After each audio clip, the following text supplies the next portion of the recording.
Hello, my name is Dr. Laced, and today I want to talk about documenting sources for research papers in MLA and APA styles. Research is a very important part of the writing process, especially if you're writing a paper about some scientific trend, a political movement, a debate or controversy that you want to provide your own opinion about. In any of these cases, you want to make it clear that you've done your homework and that you know a lot about what you're writing about. So research, including research in your paper, helps you not only learn about your topic, but also helps you to support your point of view as you make your as you write your essay. It helps you to establish the basic claims that you'll go on to build on over the course of your paper. Using a specific quotation or a specific idea from a paper or article or a book gives you a starting point for agreeing or disagreeing with someone to help you develop your own argument. And most importantly, perhaps, including research sources in your paper helps you to convey your expertise. It shows that you've read up on the subject, that you know what other people have to say about it, and that you can contribute meaningfully to this ongoing conversation. So doing the research is the hard part. Documenting your sources, explaining where your sources came from, is actually the easy part. Of course, it's very important to do this, however, because you need, obviously, to explain where your information came from and make it clear that you're not just making up statistics, that you actually have a place where these statistics or quotations or other information came from. Also, it's nice to give credit to the writers and researchers who came before you and who know whose work you're probably building on. And finally, and most importantly, documenting your sources gives your readers an opportunity to follow up on your research and go back to the sources that you use to put together your paper and do some of their own thinking about those sources, and maybe go back and not just verify what you have to say, but also understand the original context that the information that you're using came from. So these are all very important reasons why it's necessary to document the sources that you use in a paper. Now, there are two main citation styles that are used in academic writing. They're known as MLA and APA. MLA stands for Modern Language Association. This format is typically used in English classes, your English 101 or 102 classes, in humanities classes that have to do with art history or music or culture, and cultural studies. A lot of the debate style papers that you write in 100-level English classes typically will be written in MLA style. APA stands for American Psychological Association, as you can probably guess from the name. Papers written in the discipline of psychology tend to be written in APA format, but the APA format is also used for the disciplines such as education, criminology, and a number of other disciplines that are social sciences. Many hard sciences also use the APA format. So generally, if it's like an art or culture thing, you're writing in MLA style, and MLA style is really suited for those kinds of papers. If it's a scientific paper, either in the hard sciences or the soft sciences, chances are that you're going to be using APA. But there are also lots of other styles of citing sources. There's the Oxford style, Chicago style, the Harvard style, the ASA style. There are lots of other styles. If you have any questions about what style you should be using, your best policy is to ask your professor what style to use. But the important thing to know is that no matter what style you use, you have to do something. You have to use some standardized format for explaining where the information that you're using in your paper came from.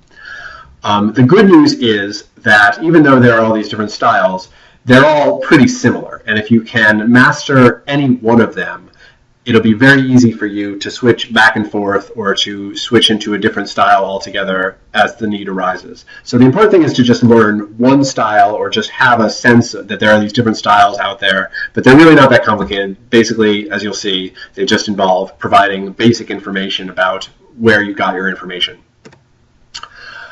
The first step to citing your sources effectively and accurately is to always keep careful notes as you research. You should always have a notebook out in front of you, a pen in your hand, so that you can write down not only the specific quotations or data or statistics that you want to include, or that you might want to include in your paper, but also so that you can keep notes on the sources themselves, so that you can remember where you found the information. And so when it comes time to write your write your works cited page or your references page, you have that information at your fingertips and you can use it.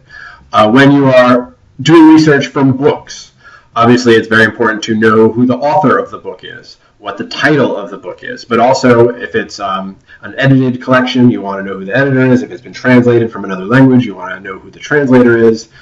There will always be a publisher, a city of publication, a year of publication, and also if you're using a specific quotation or a specific piece of information, you want to be able to write down the page number where you got that information, so it's easy to find again for you and whoever wants to follow up on your research. If you are doing research in a magazine or journal article, again, a lot of the same information. You want to know who the author is of the specific article that you are looking at, what the title of the article is, the name of the magazine or journal or newspaper or other periodical that information came out of, the date of publication. Most magazines or journals have an issue and or a volume number. You want to get as much of that information as you can, and of course also the page number. Internet sources are a little more complicated because they are so diverse. There are so many different kinds of internet sources. So the first step when you're citing an internet source is to make sure that you know what kind of internet source it is. Is it a specific website? Is it an online journal or article? Is it from an online database? Make sure that you can identify what kind of source is, and that'll make it more likely that you will accurately cite the source. And then the next thing is to simply collect as much information as you can about the sources. Just like with books or magazine articles, hopefully you'll be able to find an author. If it's an authored piece, you want to try to find if there's a title to the piece of writing that you're specifically looking at. You want to try to write that down. If it's from an online publication or database, you want to make sure you know what the title of the online publication or database is. If you can find an address, if you can find a date when the article you're looking at was originally posted to the web, that can be a helpful thing to have. One thing that you will always be able to find with a web address is obviously the URL address. Even though it's not always required to include the URL address in your citation, as we'll go on to discuss, you want to write it down or at least keep a copy of it somewhere in your own notes so that you can get back to it. And then finally, a unique thing about internet sources, you will want to write down the access date. Access date is simply the date that you actually found this information on the web. With web sources, they can come and go. Sometimes they disappear without warning. It's helpful to have a record of when you actually accessed this information on the internet. So there are two parts of a citation. The in-text citation, as you can tell from the name, is the part of the citation that goes in the body of your paper, in your text. And so here's an example of this here. Here's an essay about sexism in college classes. This person quoted a specific passage from some source. They tell us in the text of the article that this is from the text of their paper that this is from Wordsworth Fuller and from page number 20. This is an MLA style citation, as we'll talk about in just a minute. And notice the important thing to notice here is that it's on the inside of the paper. It's actually included in the body of your paper. So right after I read this quote, I get this citation with the last name of the author and the page number. And then the other part of a citation in both MLA and APA style is the end text citation. This is a list of sources, an alphabetical list of sources that appears at the end of your paper. In MLA, it's called a works cited page. In APA, it's called a references page. But in both cases, it basically explains all the information that you need to have in order to be able to locate this source again. So in the in-text citation, you just include enough information to be able to allow your reader to find the source in your end text citation, and that will direct them to all the other information that they need about the source, about the the title of the book or the journal article, the date it was published, the publication company, all that other stuff. So let's talk about specifics. Let's say I'm writing a sample paper on a perennially popular topic, the topic of bullying. And in my, just as I'm putting the paper together, I know about bullying. I want to say something about how widespread the problem is, why bullying is a problem, and what can be done about it. So that's my starting point, and I want to try to find research sources that touch on each of those main research questions. So here's my first source that deals with the first question: how widespread is bullying? And I found this in Time magazine, which is obviously a magazine, and I found a quotation about some statistics about 9 out of 10 LGBT students say they have experienced bullying or harassment, et cetera, et cetera. So I wrote down that quotation. I think I'm going to use it in my paper, and it's from a magazine. So that's source number one. Source number two, this is a quotation that specifically addresses the question of why bullying is a problem. And I actually found this in a book called Bullying Beyond the Schoolyard, Preventing and Responding to Cyberbullying. Again, you see this is a long quotation that talks a little bit about when presented with the opportunity to harass someone online, impulsive adolescents may be unable to hold back, et cetera, et cetera. So online bullying can lead to all sorts of these negative behaviors. Long quotation from a book, and this is my second source. And then finally, my third source, what can we do about bullying? Well, for this research question, I was actually able to find a quotation from a journal article on an online database. This is a quotation from Dr. Mike Elsey, who's quoted as saying, bullying is usually thought of as a group process, blah, blah, blah, blah, blah. And notice I even took a picture of the screen where I found this information on this online database. So sometimes citing these sources will require a little bit of detective work. You have to look through your sources to find all this information that you need to write a complete and accurate works cited page. For books, the important information is usually on the title page, the very first, one of the first pages of the book. And usually if you flip to the back of the title page, that's where you'll find the publisher, the year of publication, and the town where, or the city where the publication office is located. Online sources generally require a lot more detective work because sometimes they don't include an author, like a Wikipedia entry or something. Sometimes they don't have page numbers. Sometimes they don't have dates. Sometimes they don't have anything. The best advice that I can offer you for a situation like this is to follow as closely as you can the guidelines in your textbook that you're using for your class, and always you can feel free to ask your instructor if you have any specific questions about how to document your sources. Professors love to answer questions about how to document tricky sources, so always take advantage of their expertise. So that's MLA. So what if I wrote my paper in MLA and my professor told me that I had done it all wrong and that I was actually supposed to write the paper in APA? This would not be a reason to panic. It would just take a few minutes to go through and reorganize the paper very briefly because, like I say, MLA and APA are not all that different. They include a lot of the same information, but some of the differences you'll be able to tell as we go along. So APA in-text citations include the author's name, the publication year, and the page number. So this is a little bit different from MLA. With MLA, we just had the name and the page number. Here you'll notice there's something different. So same quotation, 9 out of 10 LGBT students, et cetera, et cetera, et cetera. But the citation down here in red looks very different. Parenthesis, Webley, comma, 2001, that's the year, comma, and then page P period 42 end parentheses, and then again, just like with the MLA, my period is on the outside of the parenthetical in-text citation.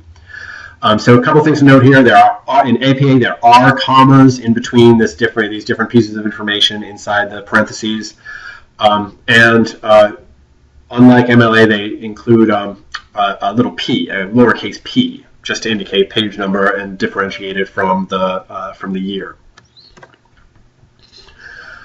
So just like with MLA style, when I have an APA style citation and I've actually already mentioned the names of the authors, Hinduja and Pachin, in the text of my own sentence, then I do not need to include the author's names in the parenthetical in-text citation. I can just jump right to the year, 2009, comma, P period 72, that's the page number.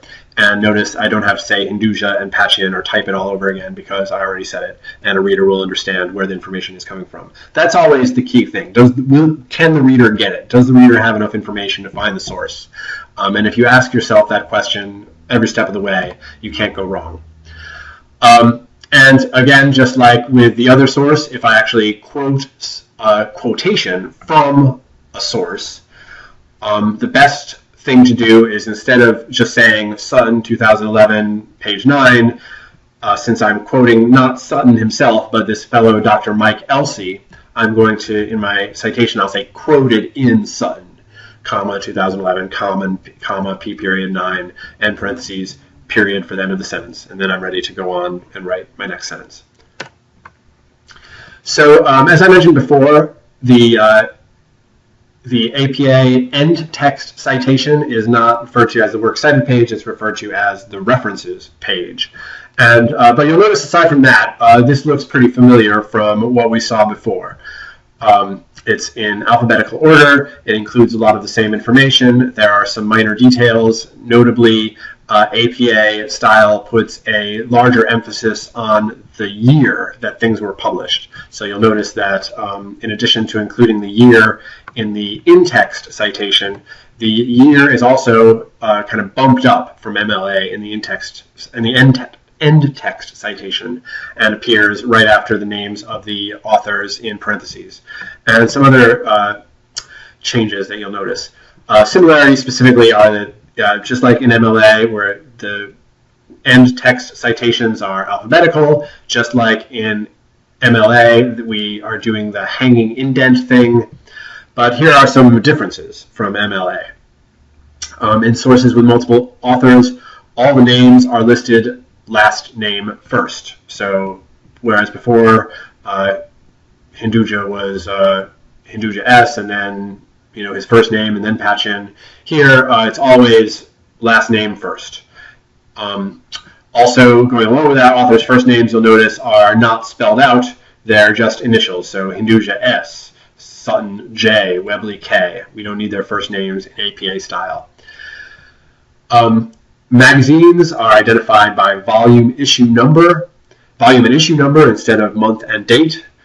So this will be important. You always want to make sure that you get those numbers, especially, for example, in Sutton, J, bullying, epidemic or panic, psychologist, 13.9, that'll be the volume number and the issue number and the volume number included here in the periodical citation. Whereas you might have noticed in MLA, we had to differentiate whether something was a web source or a print source. In APA, we do not need to do that.